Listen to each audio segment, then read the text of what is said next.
할렐루야!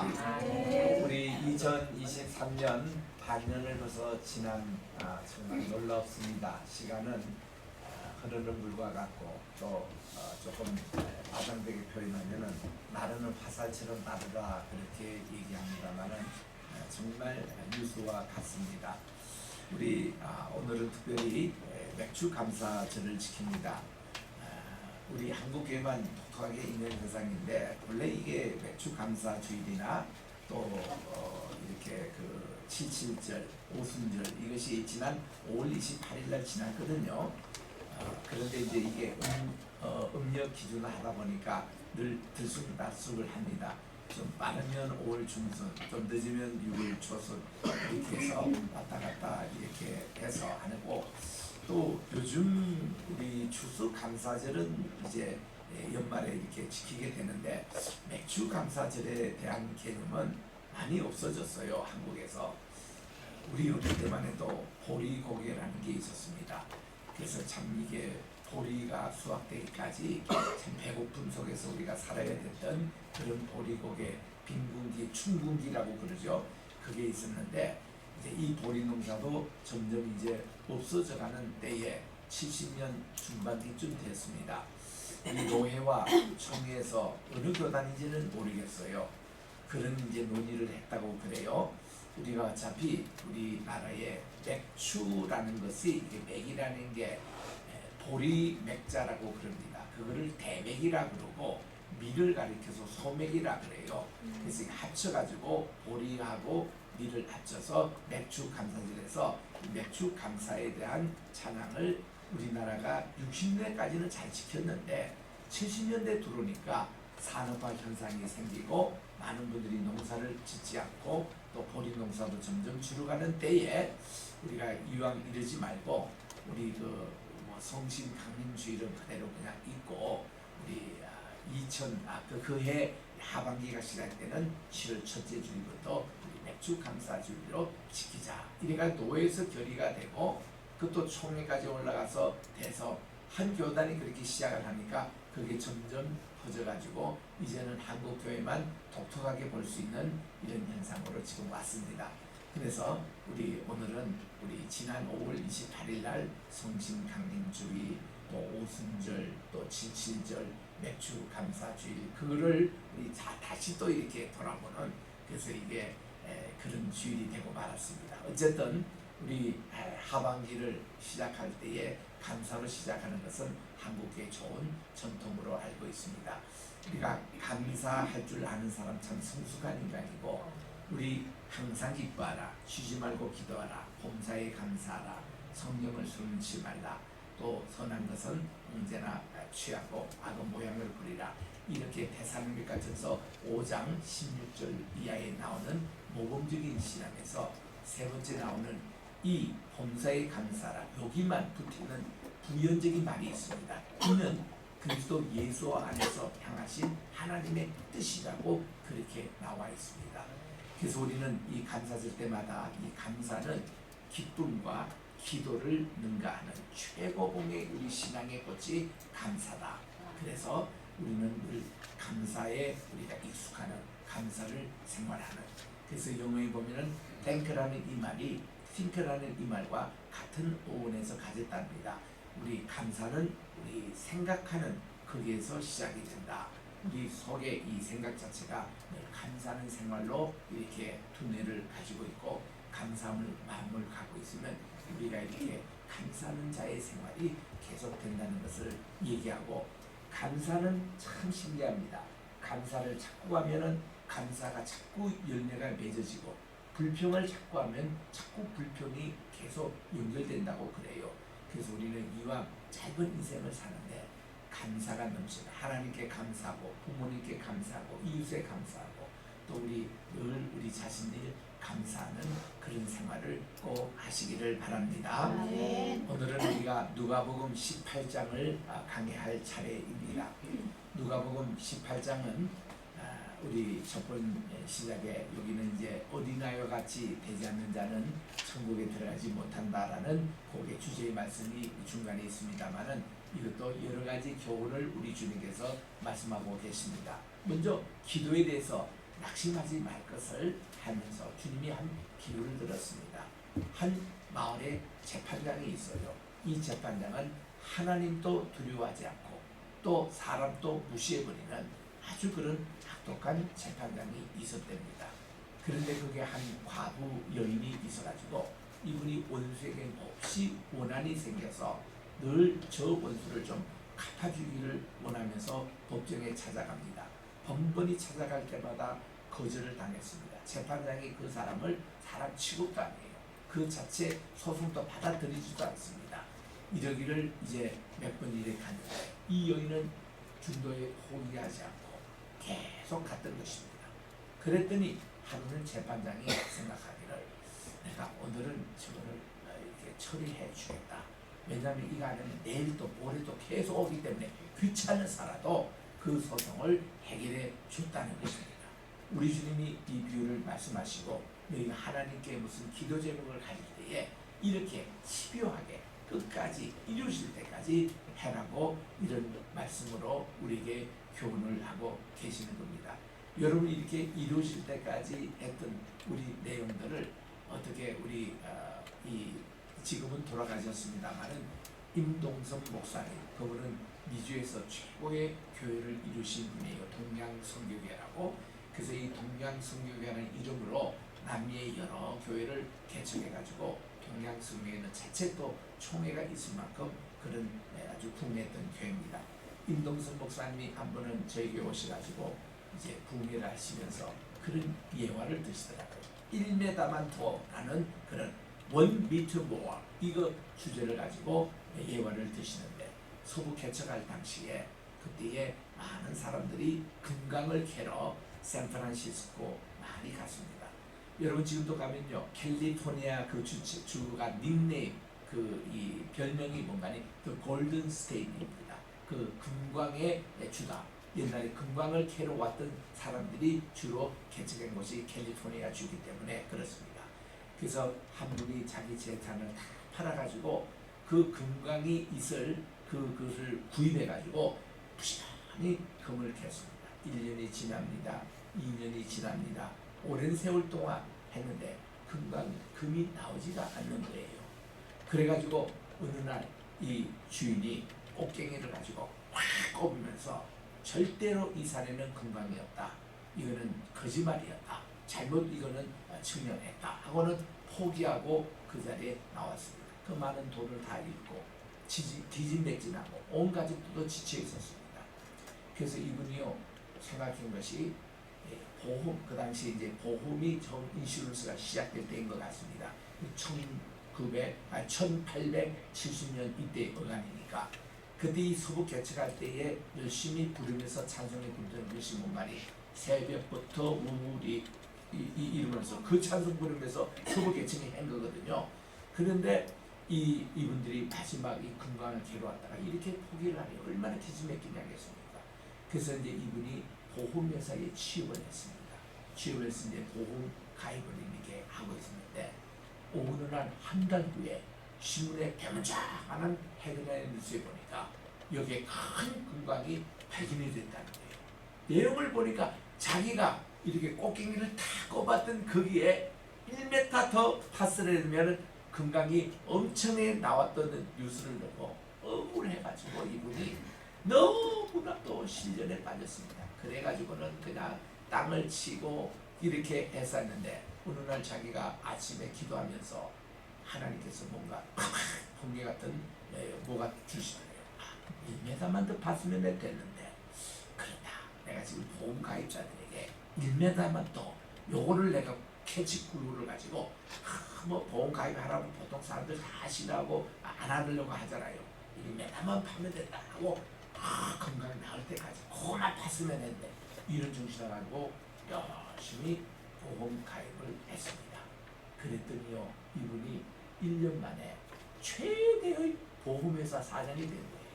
이분이 1m만 더 이 정신을 가지고 그래가지고 자기가 계산을 해보니까 그 보험에서 들은 돈이 금강에서 받던 그보다도 더 많은 돈이 벌렸다는 겁니다. 이런 얘기를 임동수 목사님이 우리 성도님들에게 예언을 드시면서 여러분 따라합시다. 1m만 더 이렇게 구호로 이렇게 해가지고 우리 성도님이 큰 도전과 은혜를 받았습니다. 여러분 1m만 더 파면 된다. 아멘. 여러분 이게 우리 선교할 때 전도할 때 정신이에요. 전도할 때 보면 사람들 다 받으면 1m만 더 그러면 전도가 되는 거예요. 우리 아프리카에 갔더니 사하라 사막에 37개 오아시스 판 사람이 있어요. 그래서 그분에 대해서 세계에서 취재들이 확 와가지고 인터뷰를 했습니다. 당신은 어떻게 그렇게 이 수맥도 잘 발견하고 이렇게 오아시스에 많은 이렇게 샘을 파게 됐느냐 했더니 그분 얘기가 뭔가 아니에요. 여러분 땅에 어느 곳을 찔러더라도 수맥은 그 밑에 다 나온다는 거예요. 그게 깊고 얕음에 채야지. 이분의 구원은 뭔가 아니 사하라 사막에서 물이 나올 때까지 우물을 판다는 거예요. 물이 나올 때까지. 그분의 철학입니다. 그러니까 그 말이 이 전 세계에 퍼진 거예요. 성공의 비결은 뭐냐? 물이 나올 때까지 우리 샘을 파자. 이것이 이제 오늘날 아프리카 선교에도 우리 우물 지금 파괴 운동하잖아요. 그것도 지금 크게 영향을 끼쳤고 많은 그때 입시 공부하는 학생들에게도 영향을 끼쳤고 많은 사업을 하는 사람에게 이거를 끼친 겁니다. 우리 하나님께서도요. 우리가 이 과부처럼 응답 받을 때까지 이렇게 그 하나님께 기도하는 거예요. 아멘. 제 동기 되시는 우리 김아무개 목사님이 미국에 1980년 초에 갔습니다. 그때는 전두환 정권이 들어서 가지고 얼마 되지 않을 텐데 그 목회자들이 미국 가려고는 하늘 별따기였습니다. 왜냐하면 이 미국 이 법무부에서 말이죠. 목회자로 미국에 온 유학하러 온 사람들이 80% 90%가 한국으로 돌아가지 않고 미국에 주저앉았어요. 이래가지고 특명히 매렸습니다. 절대로 신학을 공부한다, 목회자가 되겠다는 사람에게는 비자 주지 말라고. 여러분 이거 얼마나 창피한 노릇입니까? 목회자가 앞장을 서야 되는데 그 당시는 그런 일이 이제 일어났던 겁니다. 그때 제가 미국에 유학을 갈 때입니다. 준비할 때고 이제 비자 신청할 때고 이제 이런 때인데 그러니 얼마나 답답했습니까? 그런데 앞서 김아무개 목사님이 비자 신청하러 이제 서울의 대사관에 갔거든요. 뭐 볼 필요도 없이 그냥 받고 당한 거죠. 두 번째 또 받고 당합니다. 이분이 매일 도시락 사가지고 그거는 새벽 4시부터 가서 줄 서야 됩니다. 아침에 도시락 사가지고 38일 동안 개근했습니다. 또 받고 당하면 그 다음날 또 가고 그분도 고에 1번, 2번, 3번 창구대로 이제 가서 써야 되는데 이번은 꼭 7번 창구 자기를 받고 당했던 분에게 찾아가는 거예요. 몇 번? 38번. 그랬더니 이분이 질려가지고 영사회의를 늘어가지고 이분 또 올 받고 내일 또 올 거니까 오늘 그냥 헤어지자 통과된 거예요. 내가 그 용기를 받고 그 다음 내가 거기 간 거예요. 그 저는 갔더니요 아주 쉽게 그냥 뭐 풀 장학생 받고 간다니까 두 말도 묻지 않고 도장 찍어서 저는 이제 대한민국에서 제가 이 모든 신학하는 사람들에게 한 사람 뽑는 WARC 장학금 이거는요 학비도 나오고 또 비행기표도 나오고 또 매달 이렇게 도서비도 나오고 그 최고 좋은 장학금입니다. 그걸 타러 갔다니까 뭐 투문하지 않고 그걸 도장 찍고 비자를 근데 나는 그 친구가 너무 고마운 거예요. 야, 저 친구의 그런 그게 있었기 때문에 마음이 열리고 38번 9번째 갔을 때 통과됐다. 나는 이 본문을 읽을 때마다 그 친구가 떠올라요. 야, 저 되구나. 어? 그러니까 우리는요 어떤 일에 쉽게 포기하지 말자는 거죠. 우리가 1m만 더 파고 물이 나올 때까지 우물을 파고 그리고 비자 영사가 질 때까지 그냥 찾아가가지고 요청하니까 그 비자가 발급하지 말라는 법무국에 그게도 불구하고 그게 기적이 일어난다니까요. 그래서 우리는 전도할 때 꼭 그렇게 하십시오. 여러분들이 정말 저 사람이 정말 지옥에 가고 있는데 지금 빨리 천국으로 돌려야 되는데 그 사람 발들 때까지 우리는 이거를 전도해야 되는 겁니다. 김기동 지금 목사님이 되셨는데 이분은 고구마 전도법이라고 내 그 얘기를 들어보니까 이분은 어릴 때 시골에서 살아가 고구마를 삶는 모습인데 어머니가 늘 젓가락 하나 가지고 고구마를 쑤쳐보면서 이게 익었는지 안 익었는지 그 쑤쳐본다는 거예요. 그러면은 다 익은 고기는 이거 쑥 들어가고 익지 않은 것은 반쯤 들어가고 이래가지고 반쯤 들어간 것을 더 삶아야 된다 하고 삶는 모습을 거기서 아이디어를 얻어가지고 이분이 전도할 때에 고구마 전도법 자기는 수시 본다는 겁니다. 들어가면은 이제 이렇게 하고 안 들어가도 들어갈 때까지 계속 익혀가지고 이렇게 하는 고구마 전도법. 이런 분들이 뭐를 일을 하나 하는 겁니다. 그래서 우리가 집요하게 하자. 이게 이제 우리 오늘 첫 번째 비유의 말씀의 레슨입니다. 그 다음 우리 주님은 자기를 의롭다 하고 남을 무시하는 두 사람 이거를 이제 들면서 그 한 사람은 바리새인이에요. 근데 한 사람은 세리입니다. 이스라엘에서요 같은 동족 세리라도 로마의 세금을 이제 예를 들면 20% 이렇게 받으라 그러면은 그 당시 20% 받는 세리가 없을 때요. 다 여기서 30%, 40%, 50%까지 받아가지고 다 더 많이 받아가지고는 상부에게 바치고 자기도 해먹고 그리고 부하에도 나눠주고 항상 그게 세리이기 때문에 같은 동족 유대인들은 세리 그러면 저놈은 우리 동족 유대인이 아니야. 이방인 각각 어떻게 우리 동족 이스라엘 사람들의 피를 빨아먹어 하고는 아주 무의었던 사람이 세리였습니다. 근데 세리가 다 그랬었겠습니까? 그 직분상 또 그런 사람이 있겠죠. 예수님 제자 가운데도 마태 같은 세리가 또 있었잖아요. 또 예수님을 극진히 대접했던 여리고의 세리장 또 있었잖아요. 좌우지간 이분은 세리였습니다. 그런데 이 두 사람이 성전에 기도하러 온 거예요. 우리 주님이 성전 헌금함 거기 이스라엘 가면은 예루살렘 성전에는 항상 헌금함이 미리 있어가지고 헌금을 내고 예배를 들어가게 돼 있습니다. 헌금 하자면 예배당 또 들어가지 못했어요. 그렇게 됐거든요. 그 헌금함이 입구에 있었습니다. 이거를 내가 이민 목회할 때에 전했더니 성경 공부 시간에 한 분이 얘기하더라고요. 우리도 예루살렘처럼 헌금함을 앞에 둡시다. 왜 그러냐? 목사님 어떤 때는요 교인들이 목사님 설교가 그날 시음처럼면 헌금 안 해버립니다. 그러지 말고 아예 들어올 때부터 헌금 내고 들어와야 이거 의뢰가 되지. 이래서 자기들이요 막 그는 내가 이제 배현찬 목사님이라는 그분 교회 내가 갔을 때인데 예배 마치고 나서 한 10개의 그룹이 이렇게 나눴어.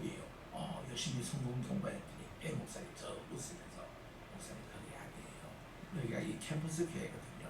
이 아이오와 주리 대학이 있어가지고 여기 이제 지도 교수가 있는 저 장로님이 목사님보다 더 높답니다. 더 그분 얘기 듣고 그 다음에 이제 이 10그룹 이렇게 내서 뭐 하느냐 했더니 그날 설교 끝나고 나서 오늘 목사님에 대해서 A학점, B학점 그 매력이 심했다는 거예요.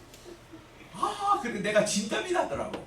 그날 내가 설교자로 갔다가 신교 시간에 앉아서 그 얘기 들으니까 아이고 내가 오늘 설교가 오늘 A학점인가 B학점인가 그따오 식으로 얘기하더라고. 내가 막 야단쳤어요. 그 오후 예배 때. 어떻게 여러분들이 이런 얘기를 성경에서 배웠냐고. 이렇게 하는 거 교회사에서 한 번이라도 여러분 들었냐고. 아니 목사님이 설교를 두고 A, B 학점을 많이 단 당신이 하나님이냐고. 이런 이 목회자의 이런 하나님만이 평가할 수 있는 일인데 당신이 선과 악을 알게 하는 남은 그 외에 천연적인 사람들이라고 막 야단을 쳤더니 그 후에 그 교회가 그 전통이 없어졌다는 거예요. 여러분 이게 이민교의 모습이었습니다. 얼마나 피곤한지. 그래서 이제 이런데 이 바리새인은요 남을 그렇게 정죄하는 그런 사람이었어요. 이 사람이 기도하는데 보니까 헌금 안 해서 하나님 제가 왔습니다. 저 아시죠? 저 지난주에도요 2번 금식했어요 하나님. 그리고 제 11조 하나님 바친 거 아시죠? 그리고 내가 저 동네 나갔을 때가 그 동네 사람들 있는 데서 공개적으로 기도하고요. 이 사람은 골방 밀실에서 남 모르게 오른손이 한 일을 왼쪽이 모르게 해야 될 모든 일을 공개하면서 하나님께 막 자랑식으로 기도하는 거예요. 그런데 이 세리는요 그저 교회 와서 하나님께 그냥 가슴을 치면서 울면서 주여 저를 긍휼히 여기십시오. Have mercy upon me. 저는 죄인입니다. 그 기도만 하는 거예요. 우리 주님이 보시고 얘들아 이들 보지 하나님이 누구 기도를 받으시냐 이거야. 이 세리가 아니야. 그 정말 바리새인 자기 자랑식에 이런 기도 자기만 의롭다는 이게 아니라 하나님 이 세리의 기도를 들어주신다. 박세리가 아니고 세리입니다. 이게 서입니다. 세리. 그래서 이렇게 우리 주님이 참 가르쳐 주신 거예요. 그래서 이게 유명해가지고 전통적으로 2000년 동안 우리 기독교에서 가장 짧은 기도 세 가지가 있습니다. 가장 짧은 기도. 뭔가 하면은 주님, 제가 주님을 사랑합니다. 베드로의 신앙 고백처럼 그런 기도가 있고, 또 강도, 예수님 십자가 달릴 때에 한쪽에서, 그게 왼쪽 오른쪽이 성경이 안 나와요. 여러분 왼쪽이라고 얘기하지 마시고요. 한 강도가 그렇습니다. Lord, 주님이 오늘 페라데스 낙원에 계실 때 저를 기억해 주시죠. Remember me. Lord, remember me. 주여 저를 기억해 주시오. 그게 제일 짧은 기도의 두 번째입니다. 세 번째가 바로 이 기도예요. 세리의 기도죠. 주님, 저는 죄인입니다. 제게 긍휼을 베푸소서. 요 기도예요. 그 가톨릭에서는요, 미사에 딱 가보면은 첫 번째 것이 문간이 이게 엘레이송이라는 노래를 합니다. 그게 내게 자비를 베푸소서. 그 뜻의 라틴어거든요. 엘레이송. 이런 기도가 가장 짧은 기도 가운데 하나예요. 여러분도 한번 기도해 볼까요? 한번 따라 해 보십시오. 주님 사랑합니다. 주님 사랑합니다. 주님 저를 기억해 주세요. 주님 저를 기억해 주세요. 주님 저는 죄인입니다. 주님 저는 죄인입니다. 자비를 베푸소서. 자비를 베푸소서. 여러분 기도 못하는 분들은요, 요것만 반복해지면 그게 좋은 기도예요. 그래서 이런 기도에 우리 주님이 세리의 기도를 추천해 주셨다. 그게 두 번째 항목입니다. 세 번째는 사람들이 예수님을 좀 말 때 예수님에게 자기 아이를 만져서 안수기도를 좀 해달라고 데리고 온 거예요. 그 한국이나 이스라엘이나 애들을 무시하는 것은 비슷합니다. 우리 한국에도 보면요, 우리가 지금도 우리 부모님에게 조금 섭섭한 내용이 뭔가니 무슨 교회를 이렇게 뭐 얘기를 하시잖아요. 그러면 야 애들은 다 밖에 나가라 그렇게 얘기합니다. 우리는 초 때부터 다 밖에 나와서 기다려야 됐어요. 근데 지금도 생각하면 아버님 어머니가 참 잘하시는 것 같아요. 아버님 어머님은 우리 교회에 좀 복잡한 일이 있고 또 그런 일을 어머님하고 상의할 때는요, 절대로 우리 애들 본 앞에서 그런 이슈를 안 합니다. 그러니까 우리는 어릴 때 보면 교회 어른이를 하나도 몰랐어요. 교회에서 재직해서 무슨 얘기가 있었는지, 또 무슨 누구하고 어떤 관계가 있는지, 이런 복잡한 얘기, 목회적인 얘기할 때는 언제나 우리를 밖에 내보내셨습니다. 그 나는 지금도 목사가 되시고 목회가 되신 분들에게 이 얘기를 꼭 해줍니다. 나는 어릴 때 그렇게 자랐기 때문에 교회에 대해서, 목사님에 대해서 항상 존경했고 교회에 대해서 늘 해서 우리 7 식구는 지금도 주일날 한 번도 교회 빠지지 않고 열심히 다들 우리 맡은 분야에서 봉사를 하거든요. 왜냐하면 목사님의 자녀들이 문제가 많습니다. 목사님 자녀들이요, 목사님이 교회에서 받은 스트레스와 이런 걸 가지고 밥 먹으면서 애들 앞에서 막 이런 걸 다 흘려버리니까 애들이 교회라면은 지긋지긋해요. 그렇게 하는 가정들. 장로님 자녀들도 지긋지긋합니다. 교회에서 있었던 그런 일들을 막 애들 듣는 데서 해버려가지고, 그래서 목회자 자녀, 장로들 가정 문제가 많습니다. 이거는요, 그 장로, 목사님들이 문제예요. 애들 보내서 그런 얘기 하면 안 됩니다. 우리 아버님 몸처럼요, 다 나가라고 그래요. 그래서 우리는요, 우리는 맨날 그냥 밖에 나가서 기다리면서 뭐 토론할 때까지 그냥 했지만은 지금 보니까 잘하신 거라. 그런 식으로 여기 지금 그 당시 애들이요, 우리 이스라엘에서도 좀 무시했습니다. 애들이라는 것은 이스라엘에서는 12살 될 때에 성리식을 해요. 그래가지고는 이 남자아이는 13살, 여자아이는 12살입니다. 왜 1년 차이 나가면은 여자아이가 12살 때부터 맨스를 한대요. 그리고 남자아이는 13살부터 몸종을 한대요. 그래가지고 요때에 아예 성인식을 만들어버립니다. 그럼 어때요? 얘들에게는 청소년기가 없습니다. 왜냐면 바로 말씀에 승인이 돼버리니까. 그래가지고 이 이스라엘에서는 청소년 문제가 전혀 없습니다. 뭐 아기를 뭐 먼저 애들이 뭐 낳고 무슨 뭐 술 문제가 생기고 그런 게 전혀 없어요. 애들이 그냥 성인으로 다 대접해주고 그리고는 애들을 다 모든 성인의 그런 것을 이제 우리 교회에서도 다 이게 그 권리를 주니까 그래서 참 이스라엘 그거 잘하는 것 같아요. 지금도 그렇거든요. 그러면서 이 12살 이하의 아이들은 좀 무시를 당했던 사실이었습니다. 그러니까 이제 같이 이렇게 성전에 예배를 드리러 가더라도 꼭 보면은 아버지, 아저씨 그룹이 앞에, 아빠 그룹이 앞에 있습니다. 엄마 그룹은 뒤에 있습니다. 가운데 애들이 이렇게 섞여서 가는데 자기 애들이 여기 있는지 없는지 제대로 파악도 안 되는 거예요.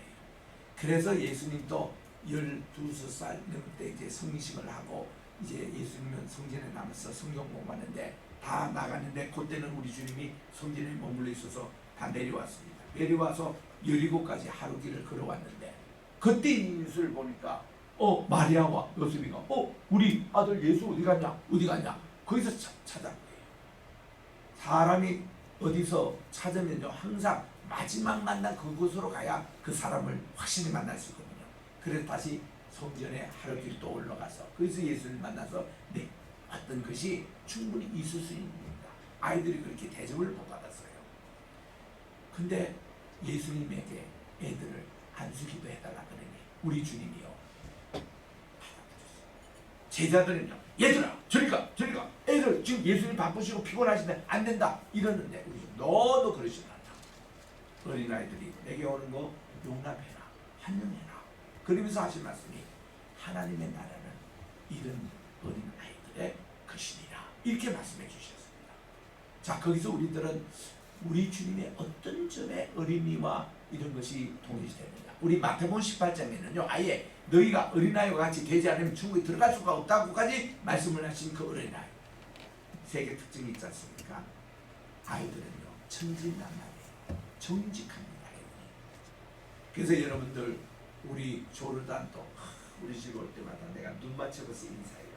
잘 있었냐? 아이고 축복 안수기도 해주고는 눈 맞추면요 5분만 눈 맞추면은 내 피곤이 싹 풀어집니다. 아이의 그 눈만 봐도 피곤이 풀어져요. 두 번째는 어린아이가요 정말 겸손합니다. 아이들은 자기 힘도 없고 그러니까 겸손하잖아요. 아이들이. 세 번째가 애들이요 참 깨끗합니다. 아직도 때 묻지 않는 그 사회 때를 묻지 않는 얼마나 깨끗합니까? 그래서 윌리엄 월스워스는 내가 무지개를 볼 때마다 내 마음이 뛰는다. My heart leaps up. 이게 뛰는다는 겁니다. When I see the rainbow in the sky. 내가 하늘에 무지개 볼 때마다 내 마음이 뛰어난다는 거예요. 이것을 natural piety, 자연적인 경험이라고 했습니다. 자연을 볼 때 내가 경건의 글을 들어서 내 마음이 뛰어노는 것. 만약에 이런 것이 뛰어노지 않는다면 나는 그 순간에 죽고 싶다는 거예요. 그 말은 뭔가니 내가 어른이 됐다, 내가 좀 안다, 그래가지고 무지개를 봐도 그냥 감동이 없어요. 그냥 내 마음이 뛰어놀지도 않습니다. 그런 순간 나는 차라리 죽고 싶다는 거예요. 그러면서 하는 말이 The child is the father of man. 어린아이는 어른의 아버지라고. 그런 얘기까지 유명한 얘기잖아요. 이거는요 우리 어른이 돼서도 어릴 때 우리가 잃어버렸던 순진함, 정직함, 그 정말 겸손함 이거 우리가 배워야 됩니다. 회복해야 합니다. 정말 거기서 아이들의 그걸 배워야 돼요. 근데 또 한편은요 아이라고 다 배울 게 있느냐? 그것도 아니거든요. 아이의 또 다른 특징이 있다면 뭔가 하면 애들이 철이 없어요. 철이 없는 애들이 있어요. 두 번째는 미숙한 애들이 있습니다.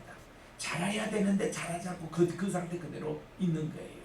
그리고 또 한 아이들은요 욕심이 참 많아요. 애들은요 태어날 때 이렇게 태어나요. 모든 게 세상은 내 거다 이래가 태어나가지고요 애들은 자기 먹는 거 뺏으면 큰일 납니다. 모든 걸 이래요. 그냥 먹는다 이러는다. 와 이런 게 애들 욕심이 많아요. 특징이 그런 거는 아니에요. 미숙하다, 유치하다, 아직 덜 성장했다 그런 욕심 그런 건 아니고 우리 주님이 말씀하신 천국은 이런 자의 것이다 할 때는 좋은 점에 그런 내용들을 말씀해 주는 겁니다. 그래서 우리 주님이 어린아이부터 우리가 도전을 받자 요게 이제 세 번째 항목이고, 네 번째 항목에서 어떤 공무원이 우리 주님을 방문했습니다. 이 공무원은, 여기는 누가복음에 젊다라는 표현이 안 나오는데 다른 곳은 젊은 부자 관원이라고 그랬습니다. 이 공무원인데 이분이 우리 주님께 와서 선한 선생님이요, 우리 주님을 선한 선생님으로 부릅니다. 제가 어떻게 해야 영생을 얻겠습니까? 하고 이렇게 나옵니다. 지금 이 청년은 지금 나이도 젊고 높은 자리에 있고 지금 공무원이고 돈도 많이 벌고 부자고 다 모든 거 되는데 영생 하나만은 돈으로 살 수가 없는 거예요. 그래가지고 이거 자기가 죽고 나서 그 다음 이제 영원한 생명을 가져야 되는데 이거 하나만큼은 해결을 못했습니다. 세상에 공부의 방법도 안 되고 돈의 방법도 아니고 높은 자리의 방법도 아니고 이거는 예수님께 찾아오는 거예요. 그랬더니 우리 주님이 첫 번째 대답이, 내가 어떻게 나를 선하다고 부르느냐, 선한 것은 하나님 한 분밖에 없으신데 하고 우리 주님이 그것을 가르쳐 주시면서, 야, 그 계명에 있지 않냐고, 간음하지 말라, 살인하지 말라, 도둑질하지 말라, 이웃에 대해서 거짓 증거하지 말라, 탐내지 말라, 그리고 내 부모를 공경하라. 이 5계명이 제일 앞에 나와야 되는데 요거를 제일 뒤에다가 두고서는 주님이 6가지를 말씀하셨어요. 이 청년이 얘기해요. 선생님, 제가 그것을 어릴 때부터 다 지켰습니다 라고 얘기하는 거예요. 참 훌륭한 분이죠. 여러분, 이게 10계명 이게 우습게라도요, 그걸 여러분 다 지켜서 한 세상에 몇 명 되겠습니까? 그거 다 지켰다는 거예요. 그때는 우리 주님이, 야, 내가 보니까 내가 한 가지가 부족하구나. 너 재물이 참 많구만. 너 재물을 다 팔아가지고 가난한 사람에게 나눠주고 그리고 나를 따를 수 있냐. 그러면 내가 영생을 하겠다. 여러분, 영생은 굉장히 힘들죠. 우리 그동안 어렵게 버렸던 거 다 팔아서 다 가난한 사람에 나눠주고 그리고 주님을 따라야 영생을 얻는다고 주님께서 말씀해 주신 거예요. 그러니까 이 청년이 재물이 많으니까 거기에 푹 숙이고 포기하고 영생 포기하고 돈 따라 그냥 간 거예요. 가고 나서 우리 주님이 이렇게 말씀합니다. 부자가 천국에 가는 것, 하나님 나라에 가는 게 얼마나 옳은 줄 알아? 그 낙타가 바늘기라는 조그마한 문에 들어가는 것만큼 어렵다. 이거는 전혀 불가능하다는 말씀은 아닙니다. 예루살렘에 8개의 문이 있거든요.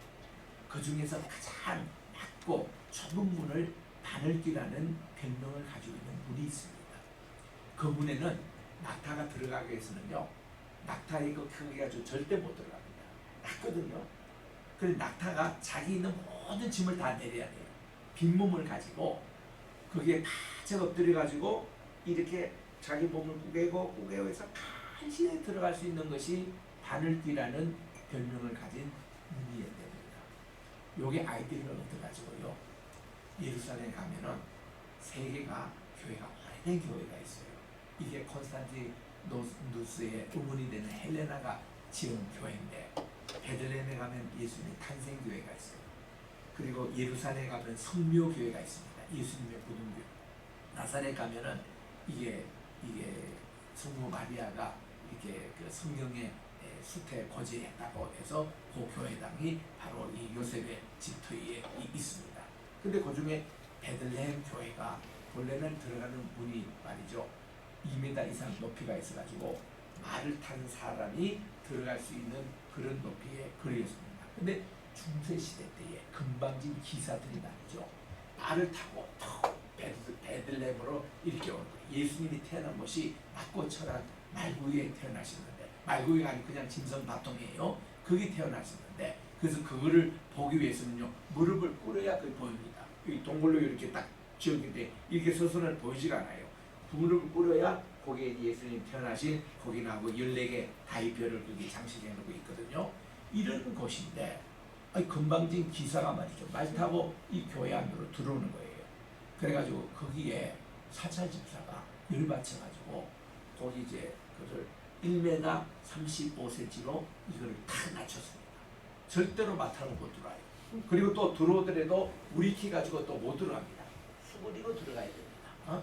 이렇게 엎드려서 그렇게 예수님 탄생 기념교회 와가지고 금방지게 말이야, 겸손을 그렇게 해서 그렇게 만들어간 거예요. 그래서 이제 여기 가보면은 참 들어갈 때부터 은혜가 되거든요. 이랬습니다. 우리는 사람이 그렇게 금방 져요. 어떻게 하든지 자기를 과시하고 이제 이런 모습인데 지금 이 부자가 천국에 들어가는 것이 이렇게 어렵다는 것을 낙타가 이 바늘기에 들어가는 것보다 이게 더 쉽다라는 그 전혀 불가능이 아니라 어렵다는 겁니다. 여러분 이거는요 뭔가 하면은 우리 지난 그 2주에도 말씀드린 대로 하나님과 만몬 신뢰, 물질의 신뢰라는 게 있어요. 우리가 이 물질의 신뢰에 잡혀버리면 마음이 그쪽으로 다 이렇게 차기 때문에 하나님이 들어갈 자리가 없는 거예요. 그런 뜻입니다. 부자라고 다 그게 아니라 부자로서 하나님을 잘 경외하고 물질을 자기로 거주지 않고 이 물질을 하나님 나라에 사는 이런 부자 같으면 금상첨화죠. 근데 요 부자는 그게 아니고 물질에 지금 결국 택하잖아요. 야, 너 그거 다 팔아서 나를 따라할 때는 이 친구만큼은 물질에 지금 100% 마음이 있는 거예요. 그 상태는 안 된다는 거야. 영생 못 얻는다는 거야. 그거 다 팔아서 다 가난한 사람이 주고 빚만을 가지고 나를 따라올 때는 그때는 하나님이 내게 상급을 주리라. 우리 주님이 그렇게 말씀하시니 베드로가 있다가 우리 주님 그 우리 같은 경우는 어떻게 됩니까? 베드로는 항상 다혈질이라서 질문도 잘하고 실수도 많이 하는 분이거든요. 그분은 뭔가니 예수님 제자 가운데서 유일하게 결혼한 사람이에요. 그리고 그 처갓집이 참 부자입니다. 가리나베 가면 굉장히 큰 집을 가지고 있었어요. 그래가지고 자기는 예수님 따른다고 그거 다 버리고 온 거거든요. 예수님 따른다고. 그때 우리 주님이 그랬습니다. 예수님을 위해서 베드로 너처럼 아내도 다 두고 자녀도 두고 재물도 다 두고 그 좋은 큰 집도 다 두고 나를 따르는 자는 이 생에 보상 다 받아. 그리고는 저 내생 우리 천국에 가서는 더 많은 상을 받는다 하니까 베드로가 헤헤 하면서 그렇게 또 지나간 사건이 고단히 얘기했습니다. 그러니까 이게 우리가 물질과 하나님의 선일은 이런 내용들을 이제 말씀을 하시고 마지막 우리 주님께서는 이렇게 말씀합니다. 앞으로 예루살렘에 올라갈 때에 주님이 체포당하고 부활당할 것을 세 번째 말씀입니다. 여기 마지막 말씀이에요. 변보산상에서 내려올 때도 말씀하셨고 며칠 전에도 말씀하신 주님이 여기 지금 여리고 여기 다 오셔서 이 말씀을 또 하시는데 그리고서는 이제 여리고에 들어가려고 하시니까 앞을 보지 못하는 시각장애인이 있었습니다. 이분이 많은 사람들이 웅성웅성하고 따라가니까 옆에 있는 사람이 무슨 일이요? 그랬더니 예수님 지금 여기 지나가고 계신다고. 그러니까 이분이요 나사렛 다윗의 자손이요 주님이요 저에게 불쌍히 여기소서 하고 소리를 지는데요. 그 제자들이 좀 조용하라고 예수님 바쁘시다고 조용하라고 이 거지가 무슨 이러고 그는 지나가는 거예요. 이분은 포기하지 않고 또 더 이제 소리를 지르니까 예수님이 돌아보시면서 이분에게 물으십니다. 마가복음 10장에는 그분의 이름이 바디메오라고 나와요. 바라는 뜻은 아들이라는 뜻이고 디모의 아들이라는 말입니다. 바디메오. 그에게 물으시면서 What do you want? 내가 무엇을 원하느냐 이렇게 물으신 거예요. 여러분이 주님이 물으신데 이 바디메오가 자기가 지금 원하는 게 주님 한 푼 주세요. 내가 오늘 아침 안 먹었거든요. 오늘 점심 먹을 때 돈이 없거든요. 돈을 요구할 수도 있었습니다. 빵을 요구할 수도 있었습니다. 또 자기가 좀 사는 집도 요구할 수 있습니다. 근데 이 친구는 딱 주님 저를 보게 해주십시오. 시력이 평생 자기가 보지 못하는 시각장애인데 저를 보게 해달라고 그래요. 우리 주님은 반드시 우리에게 물으실 때요. 우리 소원을 물으세요. 새벽 기도마다 주님 앞에 기도를 하는데 우리 주님 What do you want? 너는 내가 너에게 뭘 하기를 원하느냐? 너의 소원이 뭐냐? 이거 물으실 때요. 여러분 잘 대답하셔야 됩니다. 큰 거 대답, 근본적인 거 대답하셔야지 부수적인 거 대답하지 마세요. 주님 많은 주세요. 우리 10만 그런 거 하지 마시고 주님 저로 하여금 큰 거 우리 주님께 요구를 하시라고요. 내가 보기를 원합니다. 다시 시력이 회복되기를 원합니다. 봐라 했더니 시력이 회복된 거예요. 그 순간부터 이 친구가 거지의 옷을 벗어버리고 우리 마가복음에 나와요. 벗어버리고 예수님을 따라갔다는 거예요. 그럼 이 친구는 뭐예요? 우리 주님 따라와서 십자가에 못 박힐 때도 따라왔고 부활의 정의까지 삶을 전도자의 삶을 그다음 사는 것 아니겠습니까? 이 바디메오.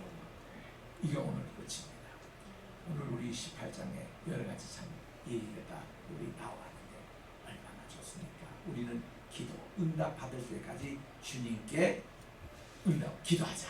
이거 포기하지 말고 이 말씀과 더불어 정말 우리가 어린애 같은 마음으로 돌아가고 이 부자처럼 우리는 물질애가 아니라 하나님께 두면요 어떻게 된다고요? 하나님께 마음을 두는 자는 물질도 하면 다 책임져 주신다. 먹고 입고 자고 하는 거 걱정하지 말라는 거예요. 그건 주님이 다 알아서 해주신다는 겁니다. 그리고 오늘 걱정은 오늘 하고 내일 걱정은 내일 하라 하는데 거기서 주제가 뭔가니 오늘 걱정은 우리 하더라도 내일 걱정을 누가 한다는 거 하면 내일이 한대.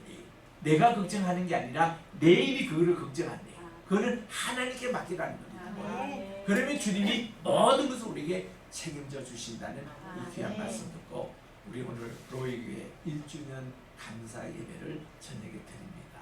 오늘 또 함께 우리 발덕 디너를 하면서 하는데 이 귀한 우리 교회 위에도 우리 이 말씀이 있고 말씀대로 우리가 승리해서 정말 하나님께 모든 걸 맡기고 우리 주님께 승리하는 우리 교회가 되시기를 주의 이름으로 축원합니다. 기도하겠습니다. 하나님 아버지 오늘도 주신 귀한 우리 누가복음 18장의 말씀을 통해서 우리 하나님의 나라는 어린아이와 같은 그런 마음을 가진 자들이 차지한다고 그랬는데 우리가 정말 모든 마음을 비우고 하나님께 모든 걸 맡길 때 주님께서 우리에게 필요한 물질도 주시고 건강도 주시고 우리 자녀 문제도 책임져 주시고 우리의 직장 문제, 우리의 또 사업 문제 모든 것 주님께 의탁하게 도와 주시옵소서.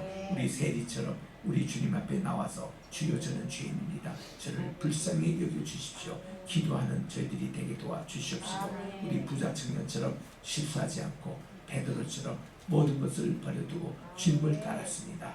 그러면 주님께서 이 모든 베드로가 그 후에도 더 많은 물질의 축복을 받은 것을 우리는 기억합니다.